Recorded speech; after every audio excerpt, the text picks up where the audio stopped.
And I think the other thing that comes out in this book is how many people you think would be the least religious, the most, someone like Andy Warhol, who, if you don't know about him very much, and you haven't really looked at his work closely and understood its trajectory, you see this is a man absolutely saturated in Catholicism.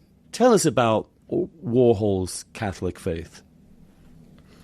So Warhol was born in Pittsburgh, a Byzantine Catholic. His family were from Eastern Europe, basically, where they worshipped in a Catholic rite that more resembled the Byzantine church, with icons, a big iconostasis, a wall between the priests and the people, lots of incense.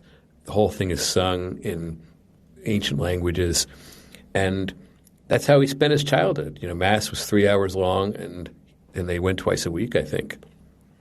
And a lot has been made of that background, saying that he was essentially an iconographer, and the flatness and the brightness and the hieratic quality of his work is owing to that childhood.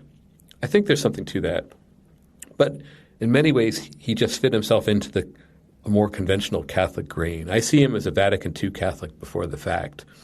Basically what Vatican II did, I'm oversimplifying here, was after a couple of centuries in which Catholics were supposed to be suspicious of the world and keep clear of the world and find religion in very well marked out rituals, Vatican II recognized the holiness of everyday life and of ordinary life.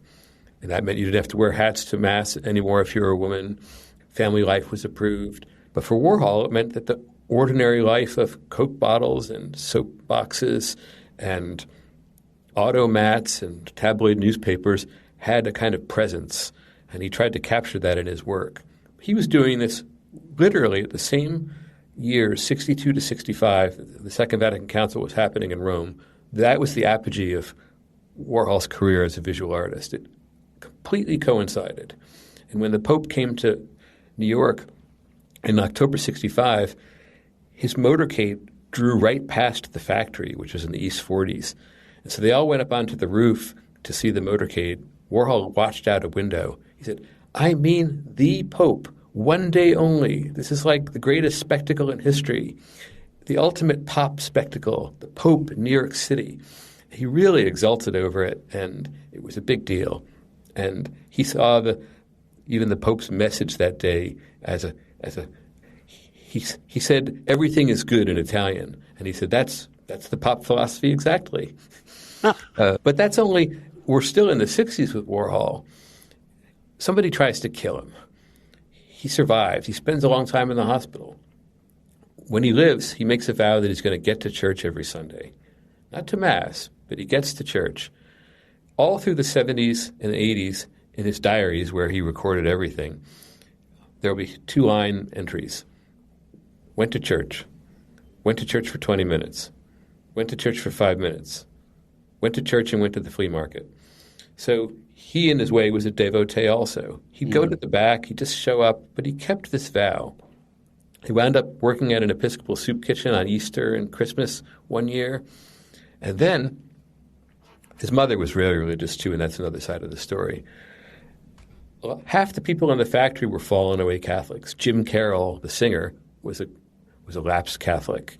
Glenn O'Brien, who was one of the editors, Bob Colacello. They'd all been raised Catholic. Colacello's father said, "I worked so hard to put you through Columbia and Georgetown, and you went to work for that creep Andy Warhol."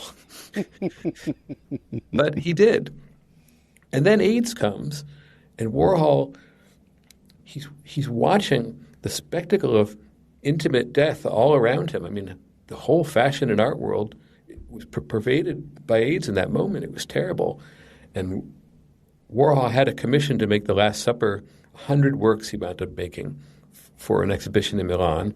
And The Last Supper, for him, it's been really persuasively argued by an important scholar named Jessica Beck, what he was seeing around Manhattan were Last Suppers, gay men being together knowing they might never see one another again. And he worked that into the series, and then he died.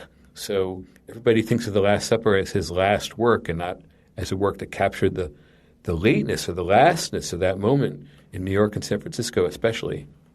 So he did it in a Catholic way.